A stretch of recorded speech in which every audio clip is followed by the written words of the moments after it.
It just seems like complete hypocrisy and nonsense to be talking about democracy while you're trying to suspend democracy by bureaucracy. Yeah, I agree. I think the Democrats overestimate how many more votes they'll get in a state like Wisconsin because we're not on the ballot. You know, what they may have done is alienated progressives, particularly people in Black Milwaukee. My running mate, Angela Walker, is a native daughter of that community. She got 67,000 votes running for the sheriff in Milwaukee in 2014. How do those people feel about her being thrown off the ballot? You know, they might be saying, to hell with both parties, I'm not voting. I think, you know, the Democrats, by doing this, they're alienating, as they've been doing by picking Biden among the options they had, and the kind of policies they're putting forward, to the extent they're putting forward any, alienating their progressive base. They're not giving people a reason to vote for them. Well, I think a lot of progressives, and particularly people in the Black community, Angela Walker's base in Milwaukee, you know, they may just be disgusted and stay home.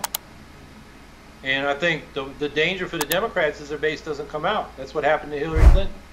I mean, she did win the popular vote by 3 million votes, but the Electoral College flipped that. And then you had black voter suppression. You know, particularly the best case, I think, is Detroit.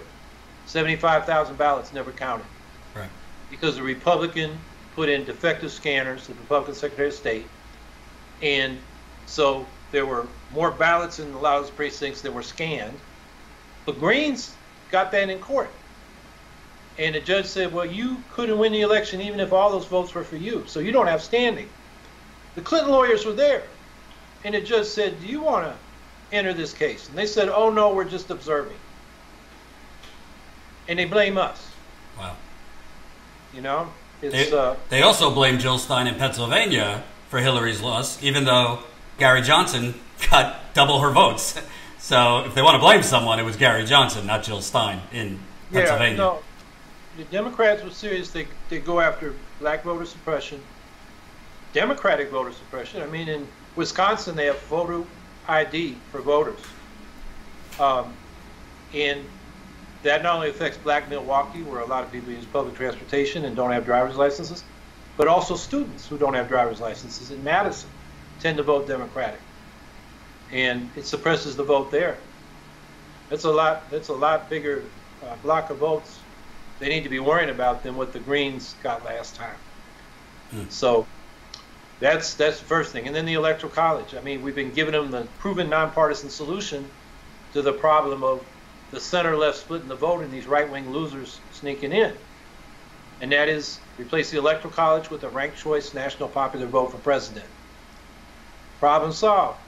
Instead of embracing that, and the Democrats, you know, both Republicans that have ruled in the 21st century were elected after losing the popular vote because of the Electoral College. You'd think the Democrats would focus on that. That's their problem, not the Green Party. And instead, you know, they just want to keep us off the ballot as if that's, you know, the easy way to get elected. Hope you enjoyed that last video. Hop on over to statuscoup.com where you can sign up for our email list and become a member for as low as $5 to $10 a month.